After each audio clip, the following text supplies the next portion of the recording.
Hi, I am Moonchildlexi, and I am here with you to be a guide on your own spiritual awakening, blossoming process. It's been a while, but today is day 44 on a collective journey of transformation through short stories and oracle. The medium that I'm using is Osho's Transformation Tarot deck, which includes a short parable story, mainly focused on Zen Buddhist perspective, but does include other faiths from around the world. Just a reminder, and to those that have been following along, transformation is not one of those everyday to-do checklists.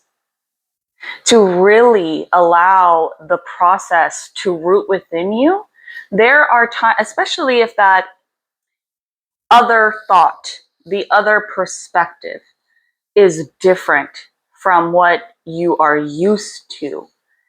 There is a need of repetition. There is a need of unrooting and replanting, nurturing, feeding that, practice.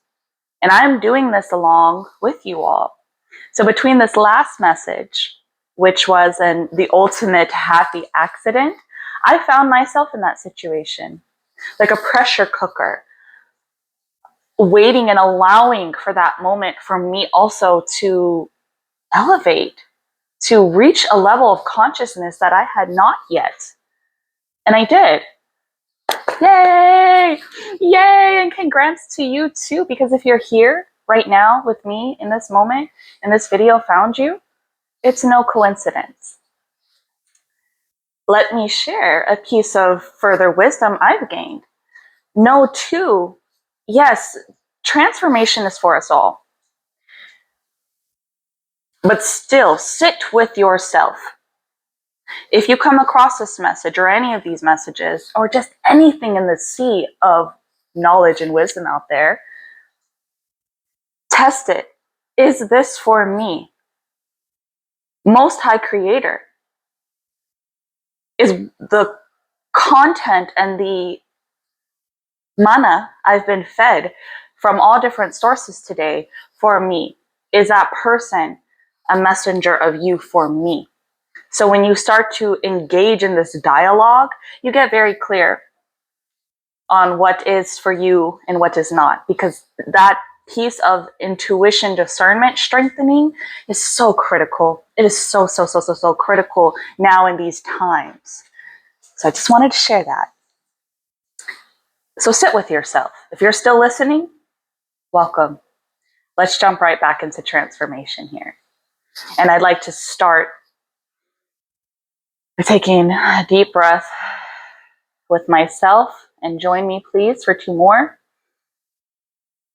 As I and you and we call forth our inner luminous ones, and we connect to the Most High Creator, Creatrix. Thank you for being with us so that we are protected. We are covered.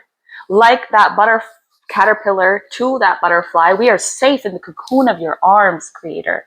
Thank you for ensuring that as I change for the better, for your will, for good, for what is good, we appreciate the clarity with knowing where we need to be, who we need to connect with. And with that being said, let's hop in. I'm going to start with the numbers first. Today, and I had to sit with this too. Like I shared, I needed a moment of pause to really integrate the transformation myself and to remain centered. We have a number 19, which reduces to 1 plus 9 to 20.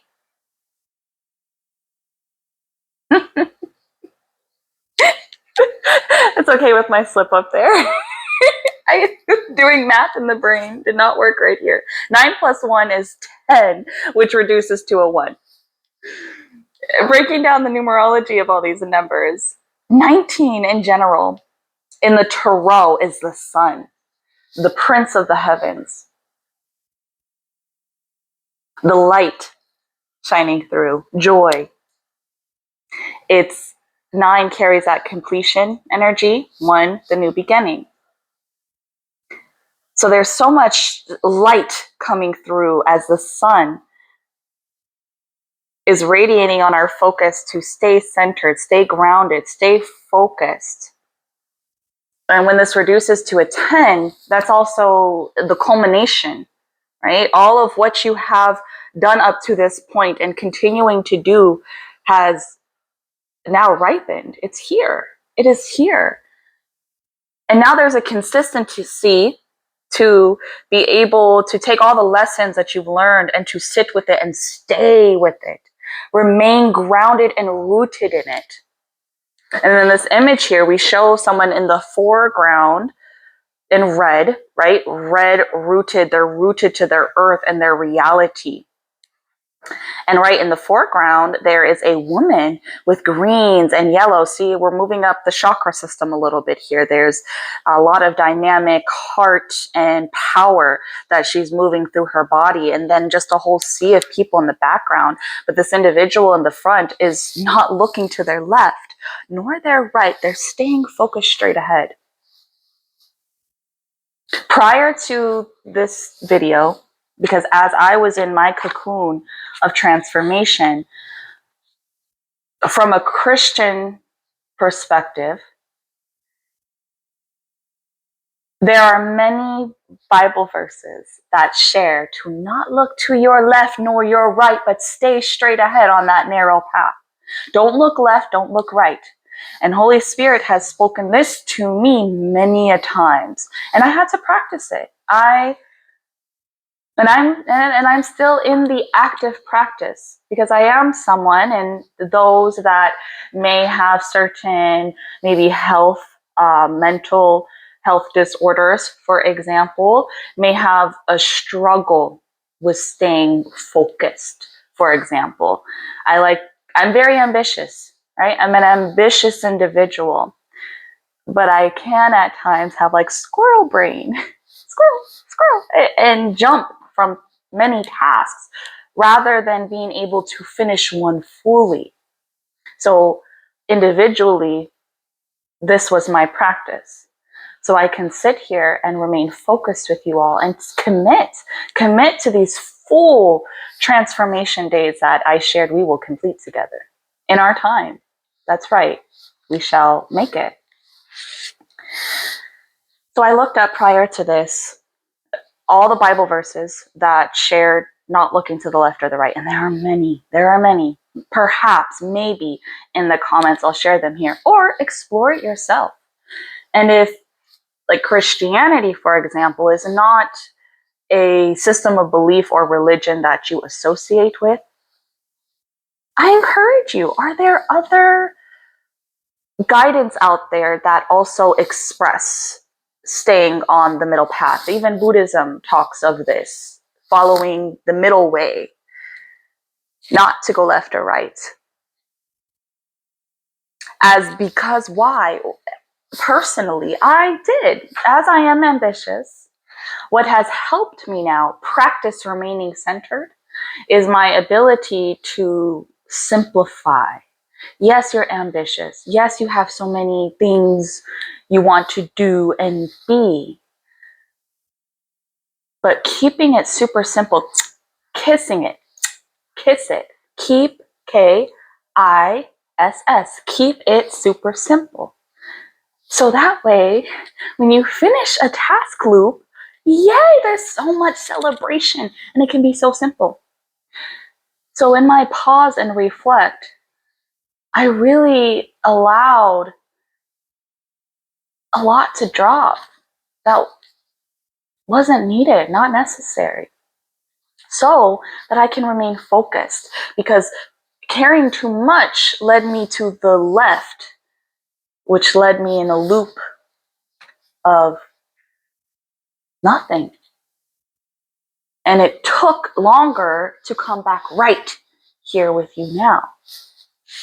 And I at least will share one verse aloud. Ecclesiastes 10:2. This is from the ESV version. A wise man's heart inclines him to the right, but a fool's heart to the left. Let's not go to the left and be foolish in our intentions and our thoughts and our entire being, but be wise and keep right, as that is what helps you keep forward on your path. Now let's jump to the story. Remaining centered. Wherever you are, become more centered, become more alert, live more consciously.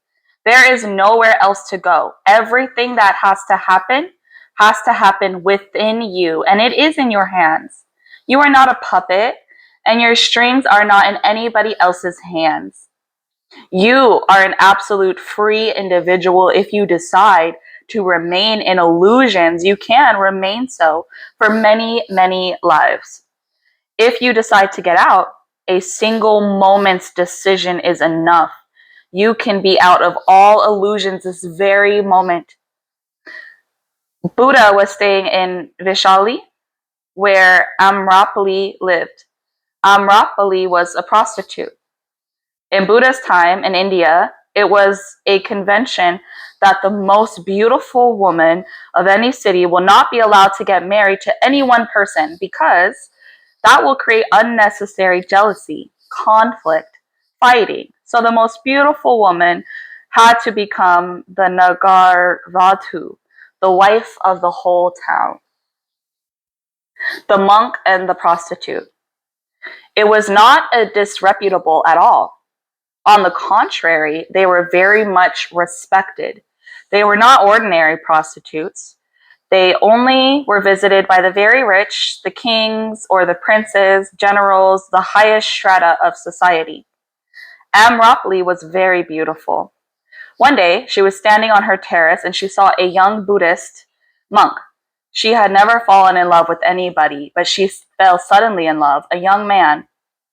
But out of tremendous presence, awareness, grace, the way he was walking, she rushed down and she asked him, after 3 days, the rainy season is going to start.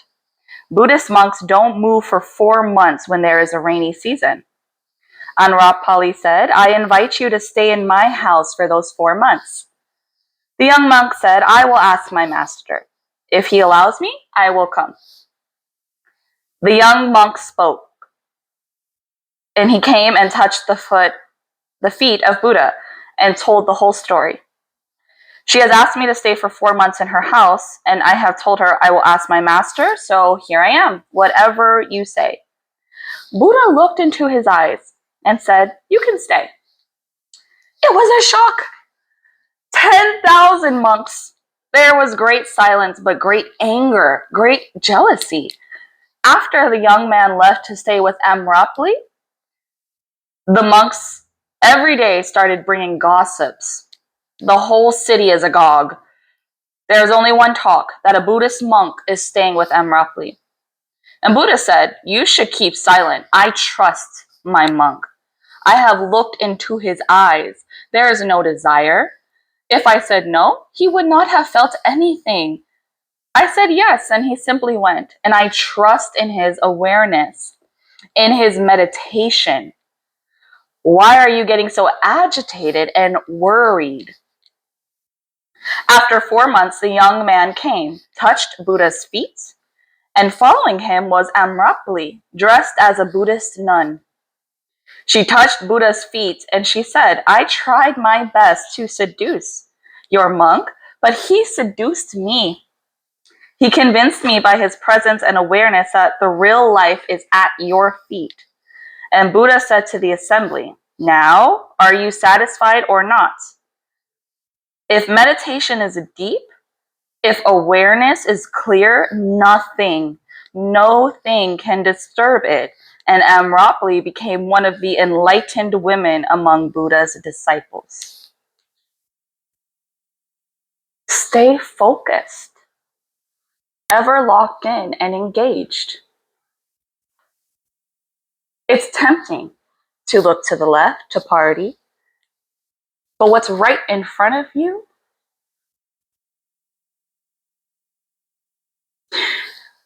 lean into the blinders. Stay focused. And then you're staying focused. Not only are you benefited, are you rewarded, you have no idea what that does for those around you. Another person enlightened, another person transformed through your dedication to being rooted in what's true, in your awareness that centeredness is the unshakable. Please share with us all how you stay centered amongst distractions. Please, we all could use some help. Mine is to kiss it. Keep it super simple. Reduce it. Reduce my focus so that I can accomplish what requires my attention. And if you enjoyed this message, please be sure to like, share, and subscribe for the next one. Thank you.